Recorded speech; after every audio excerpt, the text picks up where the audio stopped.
Good evening student.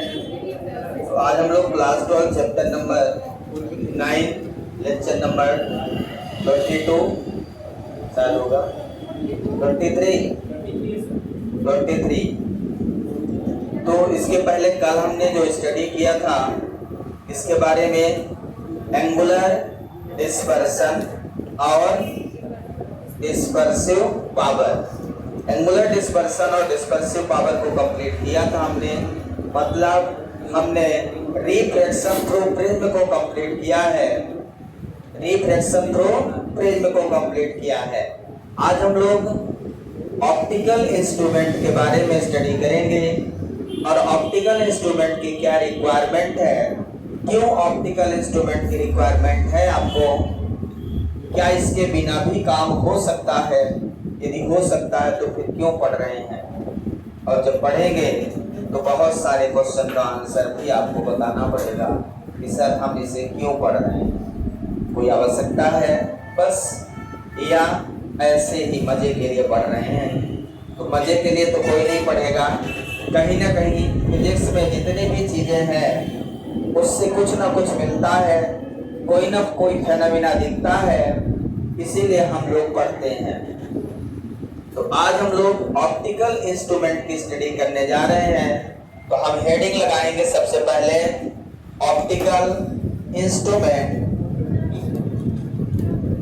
और optical instrument को धीरे धीरे समझने का प्रयास करेंगे कि ऑप्टिकल इंस्ट्रूमेंट की स्टडी क्यों कर रहे हैं, क्या हमारी ऐसी कोई रिक्वायरमेंट, क्या हमारी ऐसी कोई समस्या जो हमारे नॉर्मल आंखों से दिखाई नहीं देती,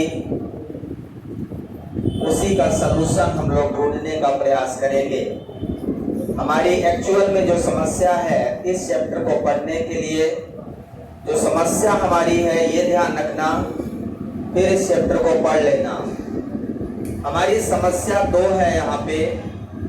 एक समस्या ये है कि यदि ऑब्जेक्ट बहुत छोटा हो, ऑब्जेक्ट बहुत छोटा हो, या ऑब्जेक्ट हमारे आंख के बहुत पास हो, यदि आंख के बहुत पास है, कोई भी ऑब्जेक्ट को आप दूर से ले आइए, मान लो ये बुक है, इसे मुझे पढ़ना है, इसमें क्या लिखा है आप पढ़ सकते हैं, फिजिक्स है, लेकिन इस फिजिक्स वर्ड को यदि मैं और पास लाऊं और अपने आंख के पास पढ़ने का प्रयास करूं तो मुझे अब नहीं दिखता कि क्या लिखा है, समझ रहे हैं?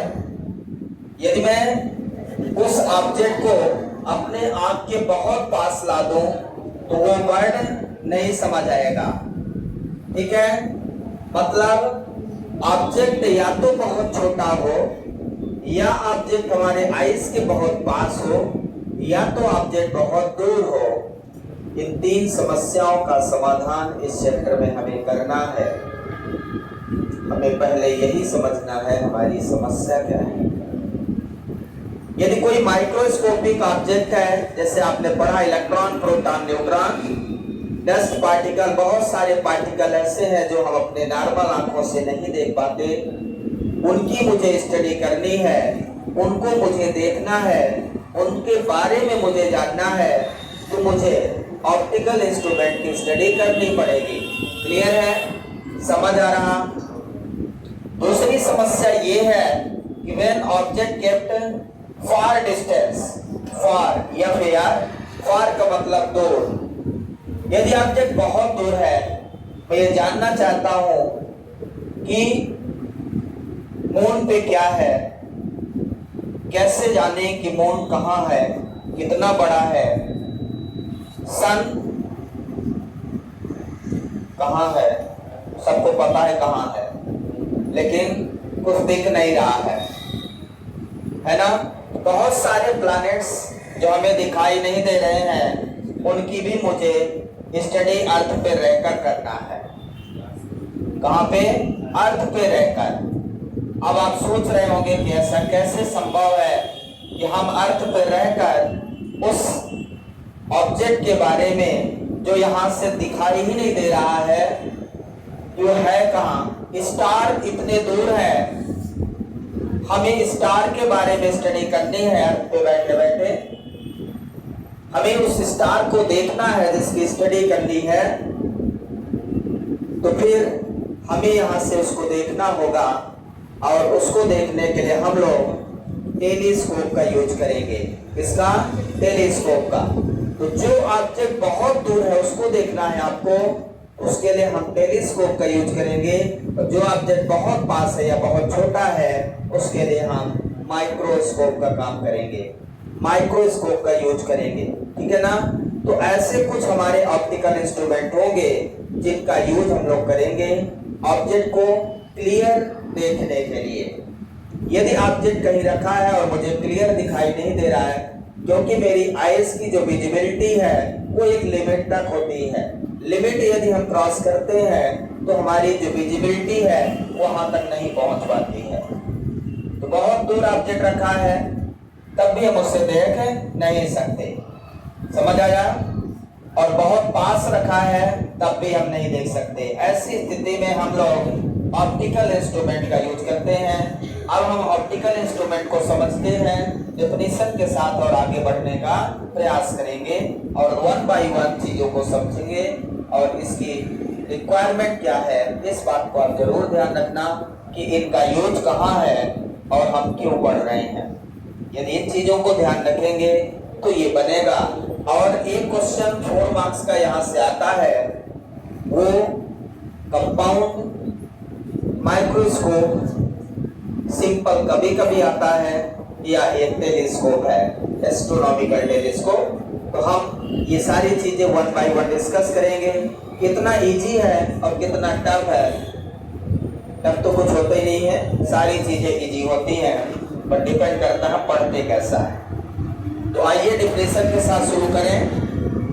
ऑप्टिकल इंस्ट्रूमेंट को डिफिनेशन लिखेंगे, the optical instrument,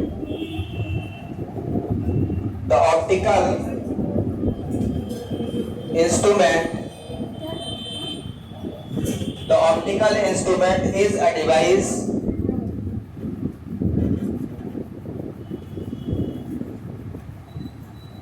with the help of which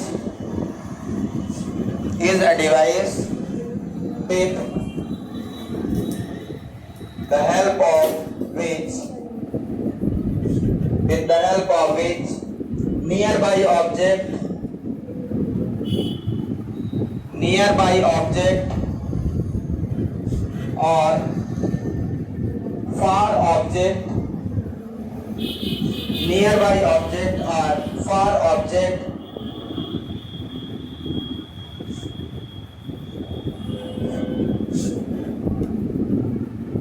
far situated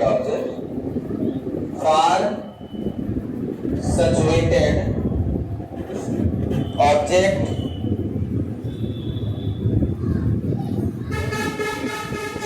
seen or studies।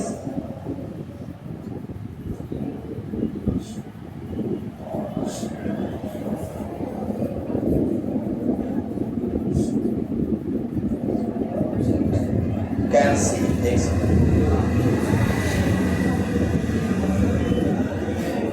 far situated object can see or studies। The optical instrument is a device with the help of which nearby object, पास में रखा हुआ object, और far situated object, दूर में रखा हुआ object, can see or studies। हम या तो पास में रखा हुआ ऑब्जेक्ट हो या दूर रखा हुआ ऑब्जेक्ट हो, उसको हम देखना चाहते हो या उसके बारे में हम कोई स्टडी करना चाहते हो कि वो कहाँ है, कैसा है, कितना बड़ा है, तो कई सारी चीजों की स्टडी हमें करना है, तो हम उस समय ऑप्टिकल इंस्ट्रूमेंट की हेल्प लेंगे। मैंने आपको बताया है कि बहुत दूर ऑब्जेक्ट रखा है, उसके बारे में यदि मुझे कोई जानकारी चाहिए तो हम लोग इन्हीं का यूज करेंगे। ठीक है, तो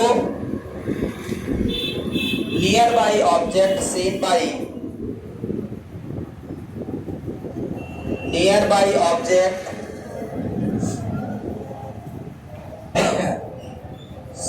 seen by microscope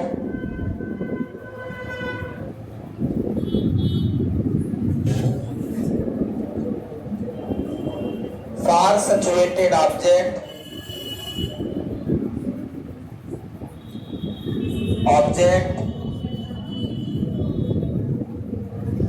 seen by telescope।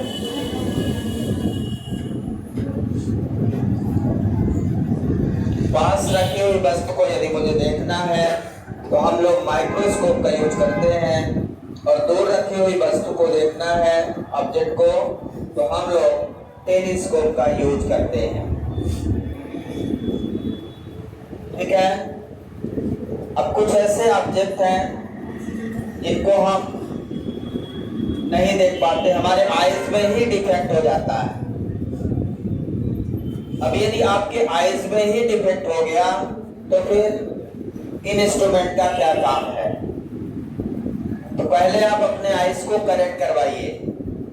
यदि आपके आईज में मायोपिया हो गया या हाइपरमेट्रोपिया हो गया या प्रेस बायोपिया हो गया तो फिर सबसे पहला काम है कि अपने आईज का डिफेक्ट दूर करिए, फिर इंस्ट्रूमेंट यूज करिए। ऐसा नहीं कि आप डिफेक्ट दूर नहीं करेंगे और इंस्ट्रूमेंट की हेल्प से आप देख पाएंगे, संभव नहीं है। पहले आपको दिखना चाहिए। पास रखा हुआ ऑब्जेक्ट यदि आप नहीं देख पाते हैं, नॉर्मल डिस्टिंक्ट विजन पे एक पर्सन की जो डिस्टिंक्ट विजन है वो 25 सेंटीमीटर है। यदि आप ऐसा कर पाते हैं, आपको दिख पाता है, तो फिर आप इंस्ट्रूमेंट यूज करेंगे। ऐसा नहीं कि आपकी आईज डिफेक्टिव है और यदि आपकी आईज डिफेक्टिव है तो फिर हम इस इंस्ट्रूमेंट का यूज नहीं कर पाएंगे। हम अपने डिफेक्ट को दूर करने के लिए इंस्ट्रूमेंट का यूज नहीं करेंगे। पहले आप अपने डिफेक्ट को दूर करिए। हम केवल उस ऑब्जेक्ट को देखने के लिए यूज करेंगे जो बहुत पास है या बहुत दूर है, उनकी स्टडी के लिए हम करेंगे। ऐसी अवस्था में हमारी आईज विदाउट डिफेक्टिव होनी चाहिए, ऐसा नहीं कि उसमें डिफेक्ट हो। ठीक है ना, इस बात को ध्यान रखना है। अब हम आगे पहले माइक्रोस्कोप की स्टडी करेंगे, उसके बाद उसके टाइप की स्टडी करेंगे, फिर टेलीस्कोप की स्टडी करेंगे और उसके बाद उसके टाइप की स्टडी करेंगे। अब हम यहाँ पे ह्यूमन आईज और इसके डिफेक्ट की स्टडी नहीं करेंगे, जो आप पढ़ चुके हो, 10th में पढ़े हो, human eyes and it's defect. तो 3 टाइप के डिफेक्ट हैं, मायोपिया, हाइपरमेट्रोपिया और प्रेस बायोपिया।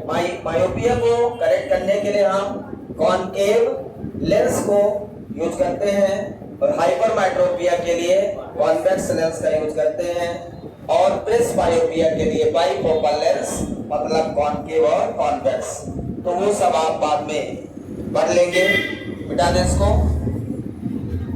हेडिंग लगाएंगे। अब क्या हेडिंग लगाएंगे? Microscope.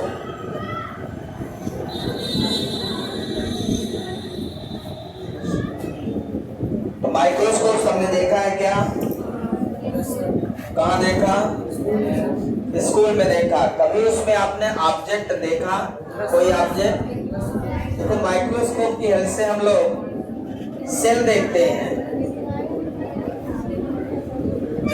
Animal cell, plant cell, tissue, ये सारी चीजें यदि आपको देखना है तो बहुत अच्छे से आप माइक्रोस्कोप की हेल्प से देख सकते हैं और बहुत बढ़िया उसका पूरा स्ट्रक्चर दिखता है। एनिमल सेल का स्ट्रक्चर किस प्रकार होता है आप उसके स्लाइड को माइक्रोस्कोप में देख सकते हैं और पूरा स्ट्रक्चर आपको दिख जाता है। यदि आप देखे हैं तो बहुत अच्छी बात, नहीं देखे हैं तो कोई बात नहीं, एक बार स्कूल में जरूर देखिएगा। हर स्कूल में माइक्रोस्कोप होता है। प्लीज बातें ना करें। पीछे क्या है? माइक्रोस्कोप की डेफिनेशन लिखेंगे तो microscope is an instrument is that optical instrument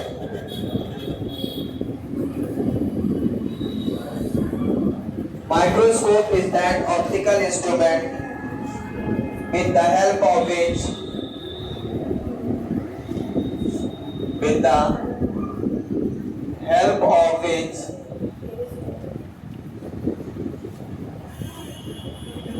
object kept nearby can be seen, which object kept nearby can be seen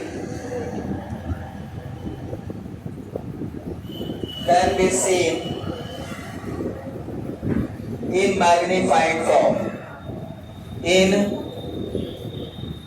magnified form. Microscope is that optical instrument with the help of which object kept nearby can be seen in magnified form. Magnified form का मतलब है कि object आपको बड़ा दिखाई देगा। कैसा दिखाई देगा? बड़ा दिखाई देगा। माइक्रोस्कोप का केवल और केवल यूज है कि छोटे ऑब्जेक्ट को बड़ा करके दिखाना। बड़ा मीन्स मैग्नीफाइड फॉर्म। तो छोटे ऑब्जेक्ट बहुत छोटा है जिसे हम अपने नॉर्मल आंखों से देख ही नहीं पा रहे हैं, उसमें क्या क्या है, तब हम माइक्रोस्कोप का यूज करते हैं और उसकी स्टडी करते हैं। तो मैग्नीफाइड फॉर्म देखना है तो आपको मैग्निफिकेशन पढ़ना है। क्या पढ़ना है? मैग्निफिकेशन पढ़ना है। तो मैग्निफिकेशन क्या होता है? पहले हेडिंग लगाएंगे,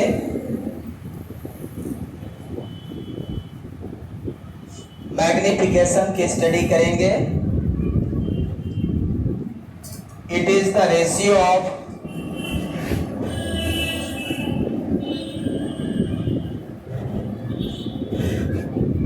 angle subtended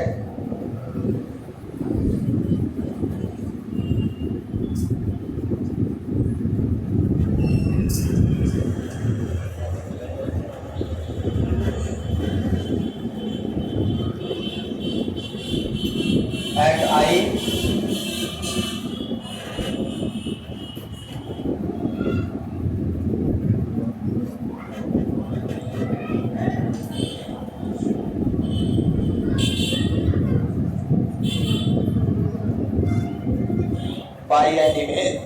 by an image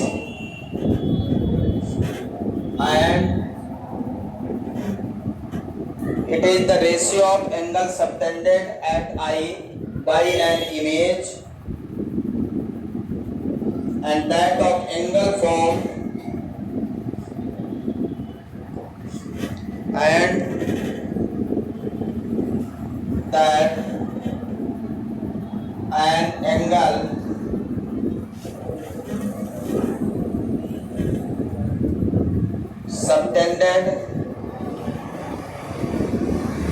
subtended by an object at least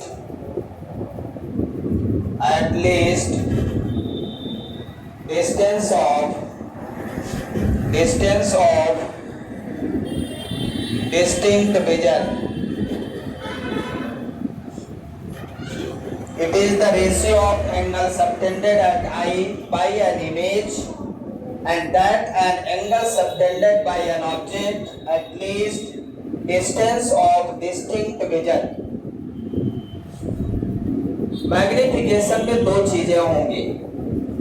एक, जो ऑब्जेक्ट रखा है नियर बाई, कहाँ रखा है? नियर बाई रखा है और उसको हम अपने आईज से देखना चाहते हैं तो उसका इमेज फॉर्म होगा। क्या फॉर्म होगा? इमेज फॉर्म होगा। उस इमेज से वो जितना एंगल बनाएगा, क्या बनाएगा? एंगल जितना बनाएगा। और दूसरा, जहां इमेज फॉर्म्ड होगा वो होगी at least distance of distinct vision. कहने का मतलब ये है कि यदि ऑब्जेक्ट यहाँ पे रख दिया हमने ये पास में। अब हमारी आइस के द्वारा लेंस जब हम माइक्रोस्कोप का यूज करेंगे तो इस ऑब्जेक्ट को वो यहाँ पे दिखाएगा। कहाँ पे दिखाएगा? यहाँ। समझ रहे? ये ऑब्जेक्ट हमें यहाँ दिखाई देगा, ऐसे बड़ा सा। ये इतना है, इतना बड़ा दिखाई देगा। तो है तो यहाँ पे दिख रहा है, यहाँ। समझ रहे? यहाँ पे ऑब्जेक्ट है, यहाँ दिख रहा है, बिल्कुल। अब ये यहाँ से यहाँ तक की जो डिस्टेंस है, ये क्या है? Distance of distinct vision.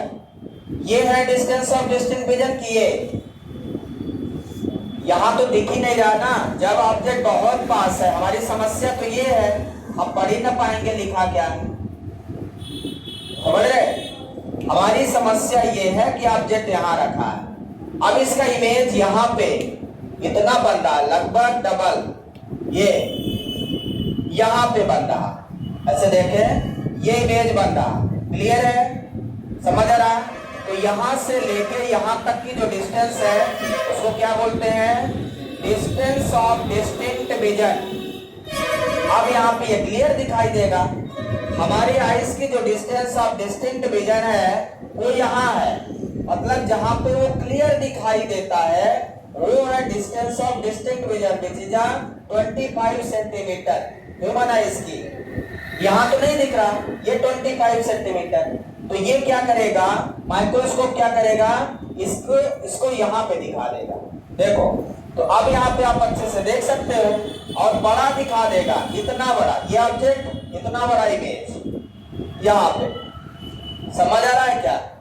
तो यहाँ से यहाँ तक की डिस्टेंस ऑफ डिस्टिंक्ट विजन हो जाएगी। समझ आया? तो फार्मूला लिखते हैं और उसके बाद आगे बढ़ते हैं सिंपल माइक्रोस्कोप की ओर। तो ये मैग्निफिकेशन हो गया, या इसी को मैग्नीफाइंग पावर भी कहते हैं। ठीक है? क्या बोलते हैं? Magnifying power. तो मैग्नीफाइंग पावर क्या हो जाएगा? बोलिए। मैग्नीफाइंग पावर क्या लिखोगे? स्मॉल एम से डिनोट करते हैं, तो एंगल सबटेंडेड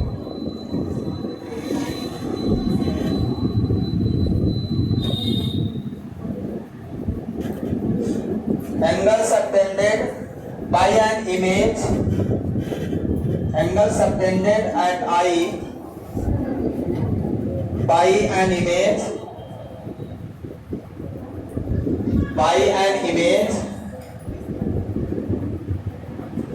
इसको बीटा से डिनोट करेंगे।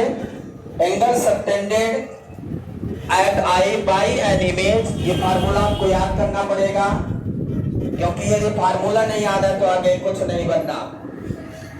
माइक्रोस्कोप पढ़ना है, टेलीस्कोप पढ़ना है, तो इस फार्मूले को याद करना है। उसके बाद angle subtended bye an object, angle subtended by an object kept at least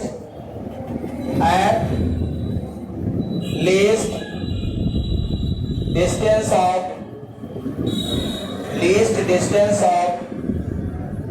distinct vision, at least distance of distinct vision alpha. मतलब जहां पे वो ऑब्जेक्ट आपको क्लियरली दिखाई देता है वो डिस्टेंस हमारी डिस्टिंक्ट विजन है। Angle subtended bye an object kept at least distance of distinct vision. ठीक है? ये फार्मूला याद रखना है। इस फार्मूला को हम m equal to beta by alpha लिखते हैं, और यदि if angle alpha and beta are very small, यदि बहुत छोटे हैं तो हम बीटा को tan बीटा लिख देते हैं और अल्फा को tan अल्फा लिख देते हैं, जैसा हम पीछे कर चुके हैं। tan अल्फा को अल्फा, tan बीटा को बीटा। तो यहां से मैग्नीफाइंग पावर का फार्मूला क्या हो जाएगा, tan beta by tan alpha, tan beta by tan alpha. समझ आया क्या? So this is the formula of magnifying power, m equal to tan beta और tan अल्फा। पूरे डेरिवेशन में हमें यही m निकालना रहेगा। आपको ये बात को ध्यान रखना है, पहला काम ये फार्मूला याद करें, क्योंकि हर डेरिवेशन में, जो भी डेरिवेशन हम 3 से 4 डेरिवेशन करेंगे इस टॉपिक में, वो सभी में ये फार्मूला लगेगा। और ये फार्मूला लगकर यही चीज मुझे tan बीटा और tan अल्फा की वैल्यू फाइंड करनी पड़ेगी। जब इसकी वैल्यू आएगी तभी मैग्नीफाइंग पावर आएगा। इसका मतलब ये फार्मूला आपको याद करना ही पड़ेगा। और कैसे निकालना है ये हम आपको अभी बताएंगे। How to find the value of tan beta and tan alpha, और वो एंगल कहाँ बनेगा ये भी हम आपको बताने जा रहे हैं। लेकिन निकालना है, आपको ये ध्यान रखना। कैसे निकालना है, रट के नहीं निकाल सकते, बस आप समझ लीजिएगा। बहुत सिंपल है, बस आपको समझना है। क्लियर है? लिख लिया सबने?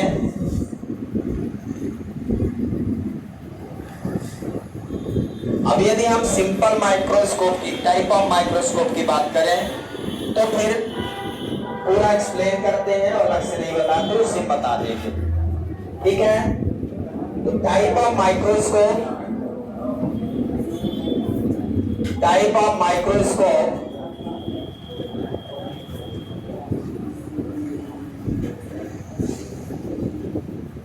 दो टाइप का होता है। पहला हमारा है सिंपल माइक्रोस्कोप, दूसरा है कंपाउंड माइक्रोस्कोप।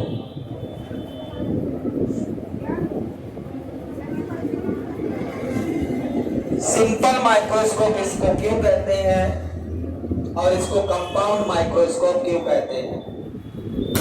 सिंपल माइक्रोस्कोप में only one convex lens are used, and in compound microscope there are two convex lens are used. एक लेंस से जब काम नहीं चलता है तो फिर वहां पे दो लेंस का यूज करते हैं। तो पहले हमें ये मान लेना है कि हम एक लेंस से काम चला लेंगे तो हम सिंपल पढ़ेंगे, और फिर बाद में ये मान लेंगे कि अब एक से नहीं चलने वाला तो फिर दो का यूज करेंगे, उसमें कंपाउंड माइक्रोस्कोप आ जाएगा। तो दो टाइप के माइक्रोस्कोप पेपर में हमेशा आते हैं। सिंपल थोड़ा कम आता है, कंपाउंड सबसे ज्यादा आता है। और इस ऑप्टिकल इंस्ट्रूमेंट में 4 मार्क्स का एक क्वेश्चन निश्चित है, या तो कंपाउंड माइक्रोस्कोप आएगा या तो एक टेलीस्कोप आएगा। ठीक है? तो आपको थोड़ा थोड़ा ध्यान रखना है, बहुत सिंपल है, बस ध्यान रखेंगे तो बनेगा, और ध्यान नहीं रखे तो बाकी आप जानते हैं, आगे बोलने की जरूरत नहीं। तो आइए सबसे पहले सिंपल माइक्रोस्कोप को यूज करते हैं और डिफाइन करते हैं। ठीक है? तो सबसे पहले सिंपल माइक्रोस्कोप का मतलब है single convex lens we are used. तो लिखेंगे in simple microscope, in simple microscope, simple microscope, a single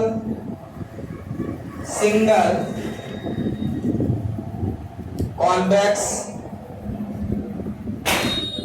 lens, a single convex lens is used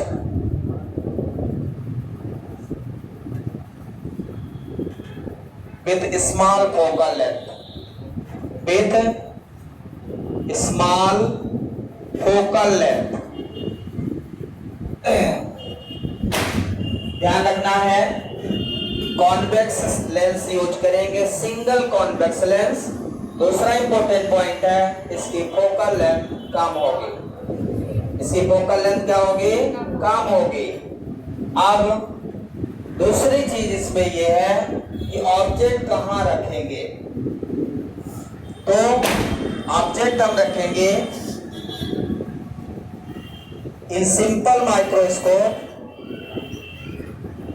simple microscope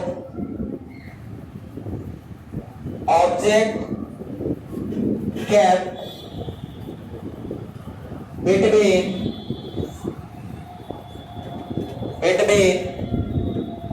focus and optical center। Optical centre object कहां रखोगे? Focus और optical centre के बीच में। आपको याद होगा कॉन्वेक्स लेंस के image formation मैंने आपको बताए थे 6 केसेस, याद है? जिनमें 6 नंबर केस था object kept between focus and optical centre. Same condition है केस नंबर 6। और यदि ऑब्जेक्ट आपका फोकस और सेंटर ऑफ कर्वेचर के बीच में है, ऑप्टिकल सेंटर के बीच में है, ठीक है, तो image same side of the object बनता है। तो हम यहां पे लिखेंगे image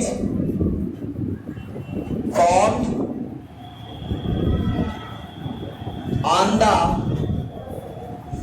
same side of an object,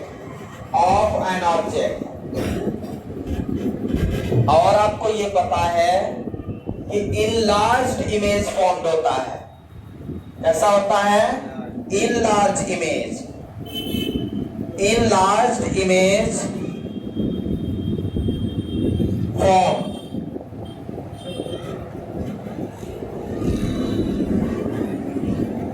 ठीक है। दूसरा virtual and erect image form. याद है साहब? तो कई सारी कंडीशन है। यदि ऑब्जेक्ट ऑप्टिकल सेंटर और फोकस के बीच में है तो उसमें इनलार्ज इमेज फॉर्म होता है और virtual and erect image form होता है। क्लियर है? ये सारी सिचुएशन आपको देखने को मिलेगी। अब हम इसका रे डायग्राम बनाएंगे। क्या बनाएंगे? रे डायग्राम। अब आप ध्यान से देखेंगे। इसको लिख लिया सबने?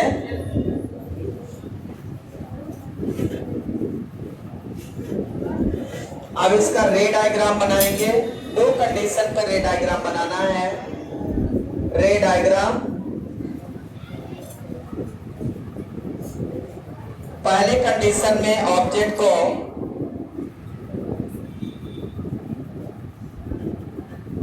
फोकस और ऑप्टिकल सेंटर के बीच में रखेंगे।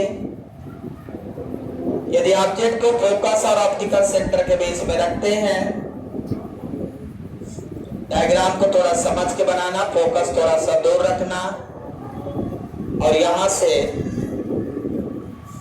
ऑप्टिकल सेंटर से जाने वाली लाइट रेस, फोकस थोड़ा दूर रखना जिससे इसको पीछे बढ़ाने पे बिल्कुल एग्जैक्टली इमेज बन सके।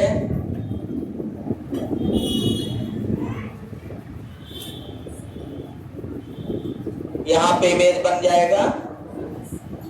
ये है इमेज A1 B1, ये ऑब्जेक्ट AB। एक लाइट रेस प्रिंसिपल एक्सिस के पैरेलल जाएगी, दूसरी लाइट रेस ऑप्टिकल सेंटर से जाएगी। अब ये दोनों लाइट रेस कहीं भी इधर कट नहीं कर सकती। इमेज पीछे साइड में, same side of the object यहाँ पे रखा है। ठीक है, ये ऑब्जेक्ट और फोकस यहाँ पे है, इसका ऑप्टिकल सेंटर यहाँ पे, फोकस और ऑप्टिकल सेंटर के बीच में रखा है। तो यहाँ पे ऑब्जेक्ट कहाँ पे रखा है और ये जो इमेज फॉर्म हो रहा है ये at least distance of distinct vision पे है। जहां इमेज फॉर्म हो रहा है वो क्या है? At least distance of distinct vision. At least distance of distinct vision को कैपिटल D से डिनोट करेंगे। किससे? कैपिटल डी से। मतलब ऑब्जेक्ट यहां रखा है, इमेज यहां दिख रहा है, तो ये at least distance of distinct vision पे इमेज दिखाएगा। जो इमेज फॉर्म होगा कहां बनेगा? At least distance of distinct vision, तो वो डिस्टेंस कैपिटल डी रहेगी और इमेज ऑब्जेक्ट डिस्टेंस यू रहेगा आपका, ये यू है। समझ आया कि नहीं? तो इसमें जो इमेज मिल रहा है तो सेम साइड मिल रहा है। दूसरा डायग्राम बनाएंगे, दो डायग्राम आपको बनाना है इसमें। इस वाले केस में ऑब्जेक्ट को हम एग्जैक्टली फोकस पे रखते हैं। कहां रखते हैं? फोकस पे रखते हैं। तो इमेज, यदि ऑब्जेक्ट को फोकस पे रख देते हैं, ऑब्जेक्ट को कहां रख दिया? फोकस पे रख दिया, यहां पे ये ऑब्जेक्ट है, तो इसका इमेज इंफिनिटी पे मिलेगा। कहां मिलेगा? इंफिनिटी पे मिलेगा, सेम साइड। और इधर भी नहीं मिलेगा ना इधर मिलेगा, लेकिन इंफिनिटी पे मिलेगा, इधर मिलने की कोई संभावना नहीं है। समझ आया? तो यहां पे इमेज फॉर्म एट इंफिनिटी, इसमें कहां बन रहा है image? Image form at infinity. तो इसका भी मैग्नीफाइंग पावर हम लोग निकालेंगे। और फर्स्ट केस में इमेज कहां बन रहा है? इमेज फॉर्म कहां बन रहा है इसमें? एटलीस्ट डिस्टेंस ऑफ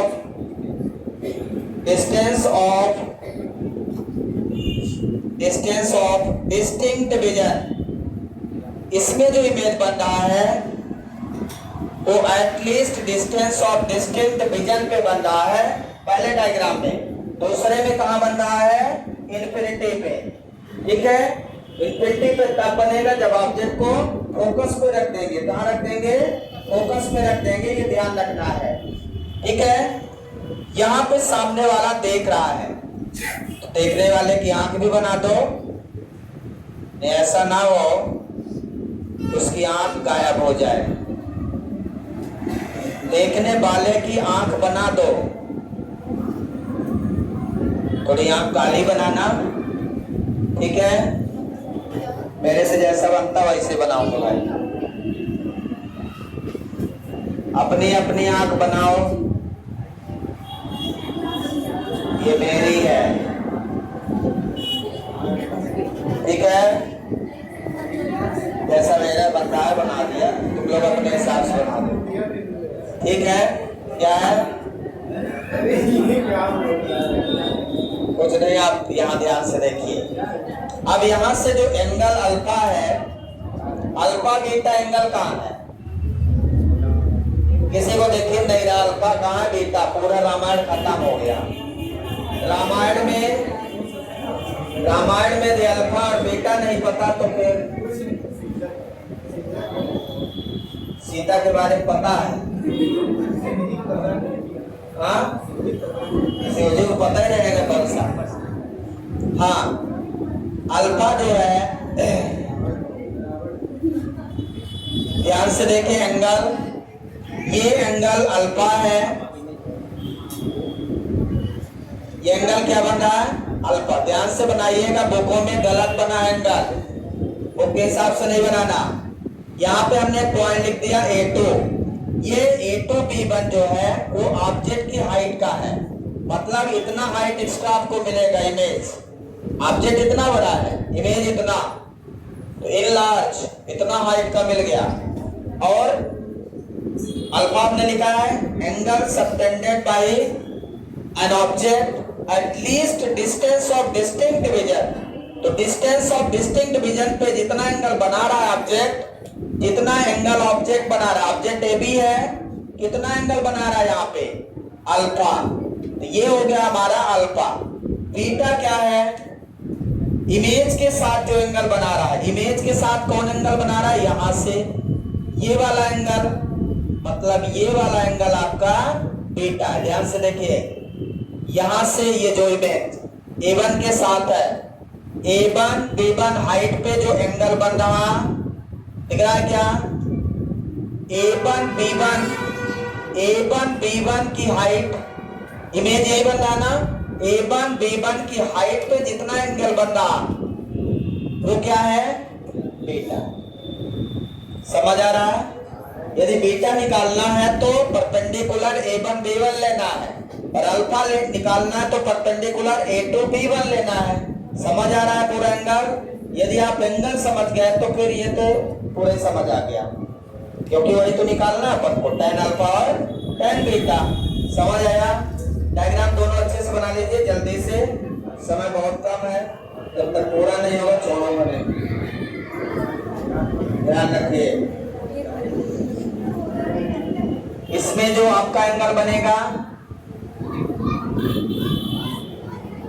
यहाँ पे ये अल्फा होगा, और इमेज मतलब यहाँ पे लिख देंगे A2 B1, और बीटा एंगल इसके साथ बीटा एंगल बन जाएगा जो इमेज बना रहा।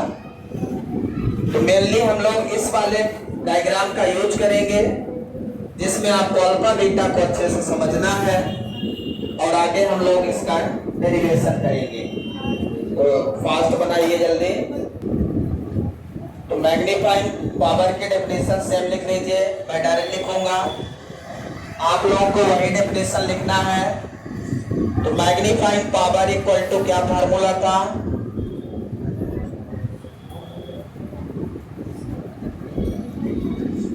मैं डायरेक्ट लिखूंगा बीटा बाई अल्फा। क्या लिखूंगा, बीटा बाई अल्फा। तो m equal to tan beta by tan alpha आपको लिखना है। अगेन क्यों लिखना है, क्योंकि where angle alpha and beta are very small. यदि एंगल अल्फा और बीटा बहुत छोटे हैं तब आप ऐसा लिखेंगे, मैंने लिखा था। अब मुझे इस डायग्राम की हेल्प से tan बीटा और tan अल्फा का वैल्यू निकालना है। ठीक है, इस डायग्राम में क्या चाहिए अपन को, tan बीटा और tan अल्फा चाहिए। तो डायग्राम को देखिए और बताइए, tan बीटा की वैल्यू बताइए जल्दी से। इस डायग्राम में tan बीटा की वैल्यू कौन बताएगा, बीटा दिख रहा है क्या, ये पूरा बीटा है, perpendicular A1 B1, tan theta equal to perpendicular by base. तो बीटा ये पूरा है तो इसका परपेंडिकुलर A1 B1 क्या लिख दो, A1 B1 by base. Base कितना है, OB1, बेस कितना है, OB1। क्लियर है, समझ में आया सबको? tan बीटा समझ आया क्या?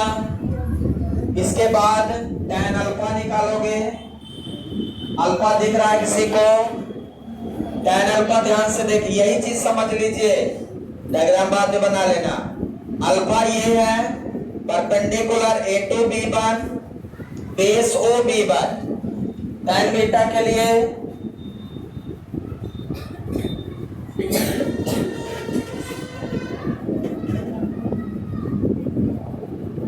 tan अल्फा इक्वल टू क्या हो जाएगा, परपेंडिकुलर A2 B1 अपान OB1। और A2 B1 क्या है, ध्यान से देखें, A2 B1 AB के पैरेलल है, मतलब दोनों हाइट सेम है। जितना A2 B1 है वही क्या है, AB। तो मैं A2 B1 को क्या लिख सकता हूँ, AB लिख सकता हूँ। A2 B1 को क्या लिख सकता हूँ, AB। यहाँ पे हमें पता है A2 B1 equal to AB है। अब मुझे मैग्निफिकेशन निकालना है, फार्मूले में रख दीजिए, m equal to tan beta by tan alpha. ये लाइन समझ में आई क्या आप लोगों को? ये दोनों line tan alpha tan beta diagram से यही समझ लो तुम लोग, लिखना बाद में, लिख पाओ या ना लिख पाओ, ये समझना जरूरी है। समझ आ गया कि नहीं आया? ठीक है, तो tan बीटा, बीटा दिख रहा है परपेंडिकुलर बाई बेस, फार्मूला याद रखिए tan बीटा का, ठीक है ना? तो ये वैल्यू रख दीजिए, tan बीटा कितना है, A1 B1 by OB1 divided by tan alpha AB by OB1 equal to A1 B1 by OB1 into ये पलट के चला जाएगा OB1 ऊपर डिवाइडेड बाई AB OB1 से OB1 कैंसिल हो गया m इक्वल टू क्या बचा A1 B1 अपान AB समझ आया क्या m इक्वल टू कितना मिला A1 B1 अपान AB A1 B1 क्या है height of image A1 B1 क्या है भाई हाइट ऑफ इमेज और AB क्या है बोलिए हाइट ऑफ ऑब्जेक्ट देखिए यहां पे सब लोग देखिए A1 B1 क्या है हाइट ऑफ इमेज और AB क्या है हाइट ऑफ ऑब्जेक्ट आपको याद है लेंस फार्मूला आपने पढ़ा लेंस फार्मूले में लेंस का मैग्निफिकेशन पढ़ा है लेंस का मैग्निफिकेशन पढ़ा है याद है क्या height of image to the height of object equal to distance of image to the distance of object पढ़ा कि नहीं माइनस बी बाई ओ पढ़ा होगा नहीं पढ़ा तो कोई बात नहीं परेशान मत होना सोचने लगो रे कब पढ़ लिया ये तो देखा ही नहीं तो A1 B1 को हम लिख सकते हैं क्या हम लिख सकते हैं इसको हम लिख सकते हैं distance of image upon distance of object क्या हम हाइट ऑफ इमेज को डिस्टेंस ऑफ इमेज लिख सकते हैं और हाइट ऑफ ऑब्जेक्ट को डिस्टेंस ऑफ ऑब्जेक्ट लिख सकते हैं फार्मूले से b by u hi by ho equal to b by u b क्या है डिस्टेंस ऑफ इमेज और u क्या था डिस्टेंस ऑफ ऑब्जेक्ट मैंने लिख दिया अब यहां से मैं ये डिस्टेंस ऑफ ऑब्जेक्ट और इमेज निकाल लूं बोलिए डिस्टेंस ऑफ इमेज क्या है ऑप्टिकल सेंटर से इमेज की distance OB1 equal to d यदि अकॉर्डिंग टू साइन ले तो minus d according to sign convention लेंगे तो OB1 equal to minus d और distance of object OP sign convention के हिसाब से माइनस u तो क्या लिख देंगे हम minus u minus minus cancel so m equal to कितना हो जाएगा d बाई u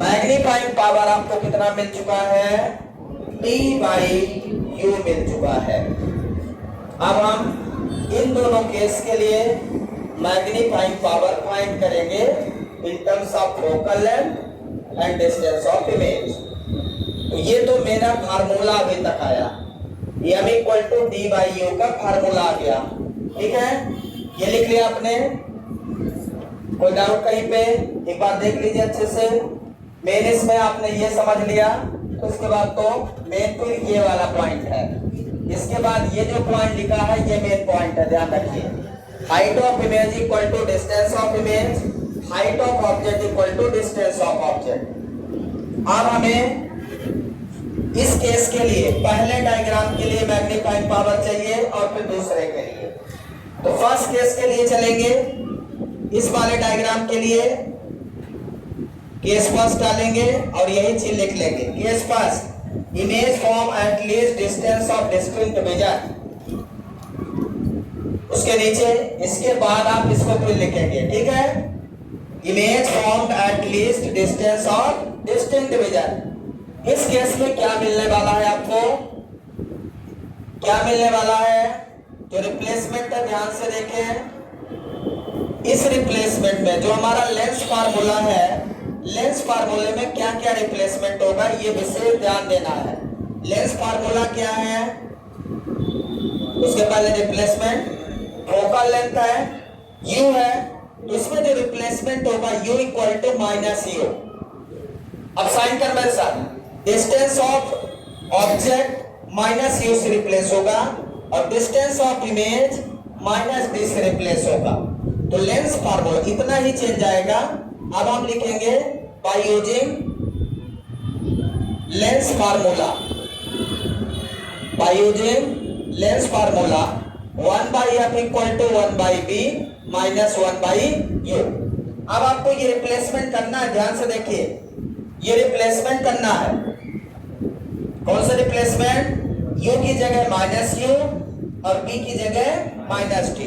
तो 1 by f equal to 1 by b, in place of b we put t minus t and minus 1 by minus u. समझ आया क्या? ये replacement lens फार्मूले में करना है, आपको दिस साइन यूज करना है। 1 by f equal to minus 1 by t plus 1 by u. अब आपको ध्यान से समझना है, मैग्नीफाइंग पावर का फार्मूला क्या है? d by you. इसमें u है, d का ऊपर मल्टीप्लाई कर दो, मतलब चाहो तो 1 बाई यू पहले निकाल लो। 1 बाई यू इक्वल टू कितना हो जाएगा? इसको इधर लाओ, तो 1 by F plus 1 by T, या 1 by t plus 1 by F. सही लिखा है क्या? चेक कर लीजिए, सही है। 1 by u equal to 1 by d को इधर लाए तो 1 by d plus 1 by f. अब क्या करें इसमें multiply by capital D both side.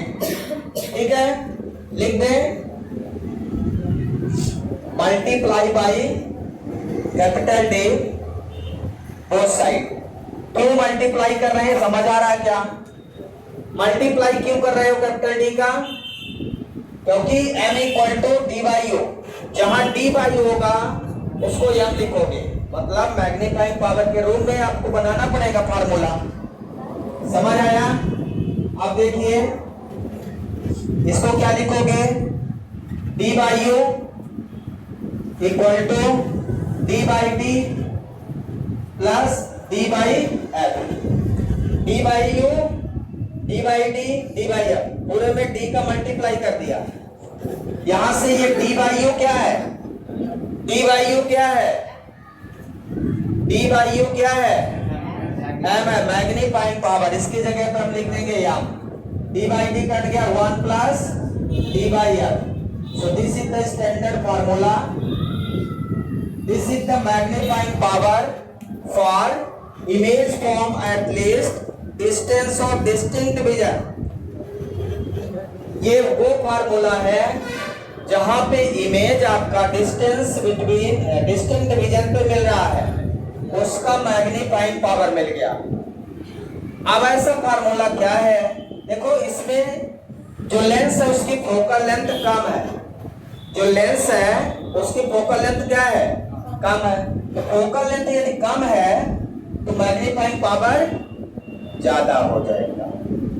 Focal length कम है, मैग्नीफाइंग पावर ज्यादा हो जाएगा। इस तरह से ये फार्मूला याद रखना, एमसीक्यू में पूछता है।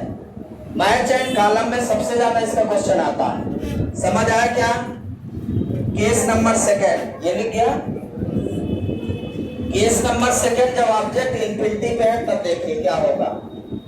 ये आपका जो मैग्नीफाइंग पावर आया है, ये ऑब्जेक्ट का जो इमेज है वो at least distance of distinct vision पे है, तब का मैग्नीफाइंग पावर है।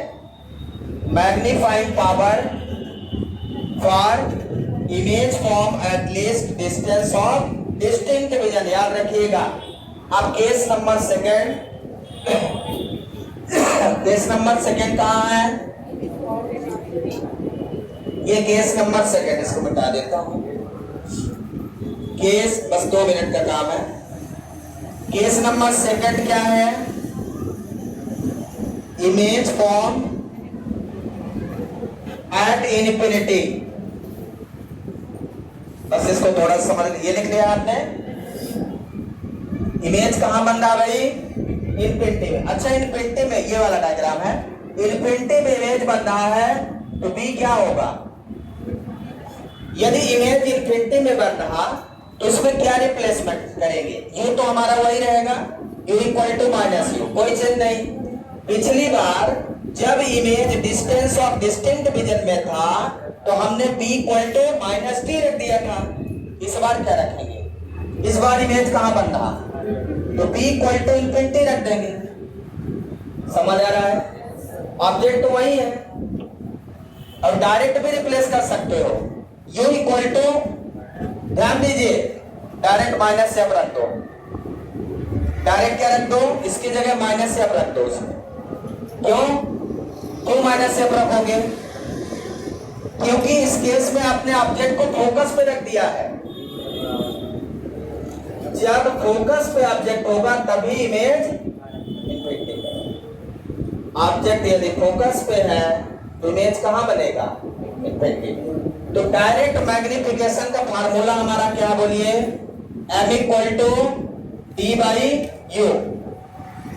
इसमें साइन भी, साइन के हिसाब से ये है ना, तो इसमें साइन भी मत रखो, डायरेक्ट क्या रख दो? D by F। Lens formula use करेंगे तो साइन रखना पड़ेगा, कहीं तो लेंस फार्मूला से निकालें। यदि लेंस फार्मूला, क्योंकि इसमें हमने साइन रख दिया था उस समय, यदि आप लेंस फार्मूला यूज करोगे तो ये वैल्यू फिर रखना पड़ेगा।